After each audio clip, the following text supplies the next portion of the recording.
This is the $20 bill I got for my first photography project. Now this is a check I got for 12 grand for a project last year. Now, how did I go from 20 bucks to $12,000? Now, I've helped a lot of freelancers with their photography pricing. I've noticed 3 mistakes that most people end up making. Now, these aren't obvious mistakes at first, and I've made these mistakes myself in the past. There are 3 things you need to be doing in order to be able to make the most of your freelance business. If you're making these mistakes, this video will teach you how to shift your pricing so you can make double or triple what you're currently making. Now, if making double or triple of what you're currently making sounds too good to be true, I am living proof that this is possible. Now, that 20 bucks was for my first gig, but soon after that, I started out charging 500 bucks for most projects, and these days, I charge anywhere from 2 to 5,000 on average. By the way, if you're new here, my name is Chris Pieta. I run a production company and teach creative business here on YouTube. Let's get into it. Right off the bat, this is the biggest mistake that I see. Pricing hourly is the wrong way to go about it. The reason is that your time becomes directly tied to how much you can make. If you charge 100 bucks an hour and a typical project takes you 10 hours, you'll make 1,000 bucks. On the surface, there doesn't seem to be anything wrong with this. If I charge 1,000 bucks a project or 100 bucks an hour, it's all gonna even out in the end, right?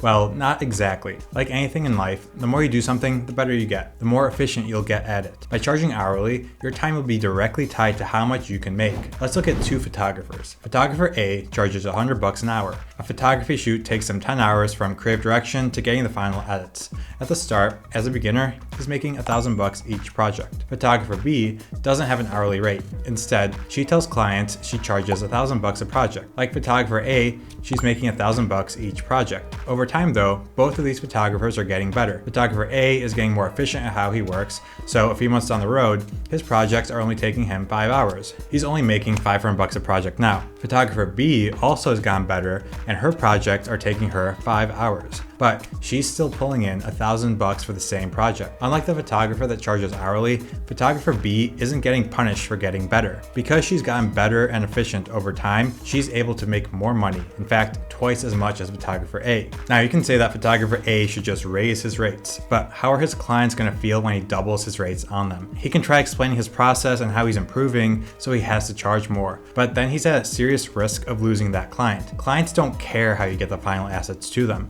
They just want the result. They're not paying for the process, they care about results. You can hopefully start to see why charging hourly is a mistake. Another reason it's good to charge per project is so that you can scale your company faster. When you start hiring contractors to work for you, you'll be able to easily distribute project funds to them. If you know that a contractor you have charges you 100 bucks per 10 edited photos, you can charge 1,000 bucks to the client for that project, and you know you've got 900 bucks in profit right there. Running the numbers this way becomes super easy. When charging hourly, these numbers are going to get messy fast. When scaling, it's important to keep things as simple as possible so you can focus on the client experience and not the messy details under the hood. So, in summary, charge per project, not hourly. If you're at all confused on how to build out a project for a client, I've got a free creative business checklist on my website that'll walk you through exactly what a photography project includes and how to get clients to agree to them. Link below.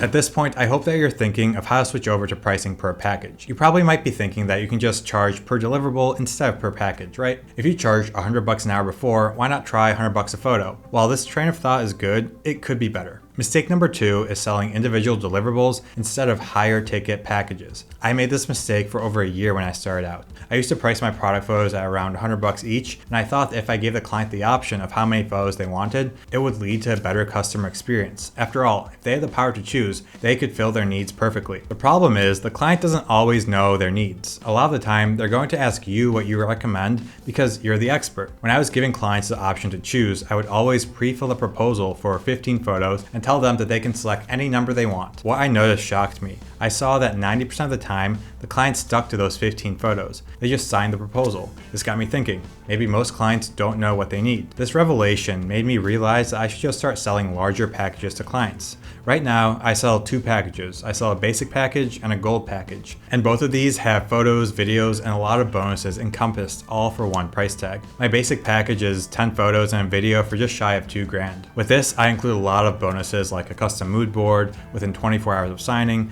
project tracking, commercial licenses, free music, prop shopping, and much, much more. It's hard to put a price tag on all of this, but the goal of the package is to have the value exceed the cost of it to the client. I have a whole video on this topic on creating a package like this, and you can check that out below. With these large packages, you're going to end up making a lot more money per client. This means that you'll be able to help the clients more and more. You'll have the resources to use the best equipment. And the best part, these high-ticket clients are super easy to work with. Because you charge a lot up front, they assume you're the expert, which you are. They won't feel compelled to micromanage you. They'll be a dream to work with.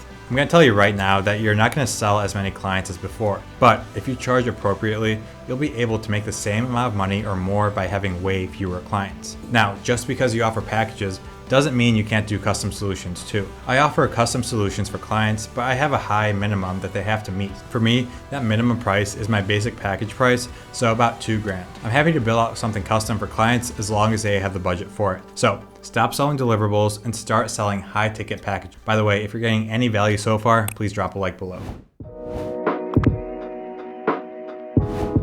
Alright, so you've switched from hourly pricing and you've built out packages that cost thousands of bucks. You're on the phone with a client and they really want to work with you, but your pricing is just a bit too high for them. Do you stick with your price because that's what you're worth and you won't work for less? Or do you engage in their negotiation and find a way to make this work? You are a business just like any other. Negotiation is part of the game, especially when you're dealing with high ticket packages like we discussed. Now, there are a few ways to negotiate without selling yourself short. My favorite is to pitch a retainer instead of a single package. When a client asks you for a discount on a photo package, try saying this: we don't offer discounts on individual packages, but we can offer 10% off a 6-month retainer. Sound fair? Now, yes, you're offering a discount off what you normally charge, but you're getting that client's business for a longer period of time. In my opinion, a discount like that is always worth it because it saves you from dealing with extra client acquisition work. One client like this can add up to 6 smaller clients really fast. That check I showed you from the beginning of the video was from a retainer client just like this. Retainers don't have to be complicated either. You can just take one of your packages that you offer and just offer those assets on a monthly basis. Keep it as simple as possible for both you and the client. Now, if the client doesn't want a retainer, you're left with 3 options. Option 1,